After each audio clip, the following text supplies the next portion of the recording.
Assalamualaikum warahmatullahi wabarakatuh. Perkenalkan, nama saya Ananda Firly Rosita. Saya mahasiswa dari Universitas Alma-Ata Yogyakarta.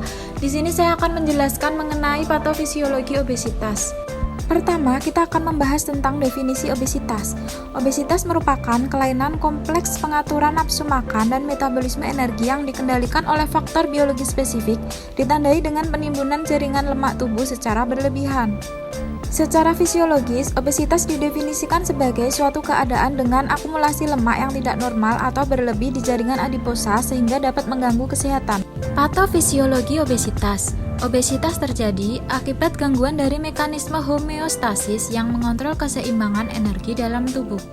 Jaringan lemak merupakan tempat penyimpanan energi yang paling besar, menyimpan energi dalam bentuk trigliserida melalui proses hipokinesis yang terjadi sebagai respon terhadap kelebihan energi dan metabolisme energi melalui proses lipolisis sebagai respon terhadap kekurangan energi. Hipotalamus berperan penting dalam proses inisiasi makan. Adanya gangguan pada jalur sinyal makan mempengaruhi nukleus hipotalamikus medial sehingga meningkatkan rasa lapar.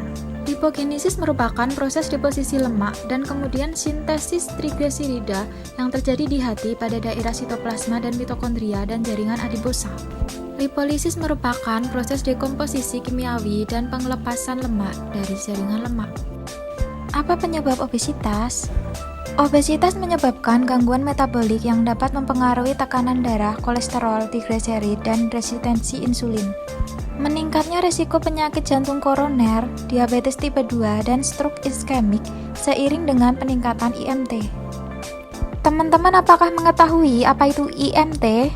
Indeks massa tubuh atau IMT atau Body Mass Index (BMI) merupakan alat atau cara sederhana untuk memantau status gizi orang dewasa, khususnya yang berkaitan dengan kekurangan dan kelebihan berat badan. Baik teman-teman, untuk mengetahui massa tubuh atau IMT, kita dapat menggunakan rumus sebagai berikut.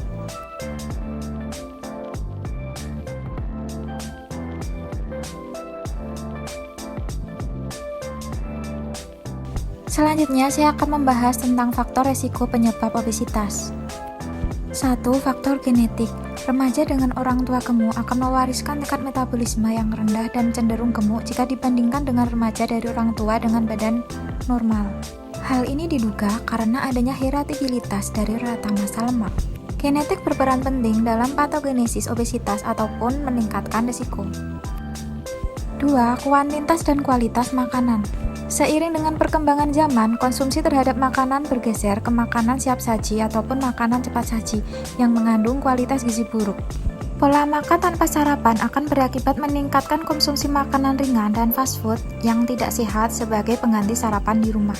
Selanjutnya, saya akan membahas tentang leptin. Leptin berperan sebagai regulator utama dalam pengaturan keseimbangan energi.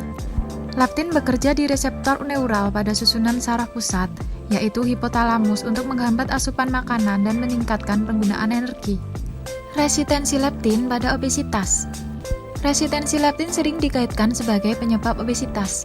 Kondisi ini terjadi karena adanya peningkatan kadar leptin pada penderita obesitas yang disebabkan oleh peningkatan massa lemak, namun peningkatan kadar leptin ini tidak diimbangi dengan peningkatan penggunaan energi maupun penurunan nafsu makan. Beberapa mekanisme molekular telah diteliti untuk menjelaskan terjadinya resistensi leptin, antara lain 1. Gangguan pada transportasi leptin, 2. Gangguan pada sinyal LEPRB, 3. Gangguan pada sirkuit neural target leptin. Sekian dari saya mengenai penjelasan patofisiologi obesitas. Apabila ada kesalahan dan kekurangan mohon dimaafkan. Wassalamualaikum warahmatullahi wabarakatuh.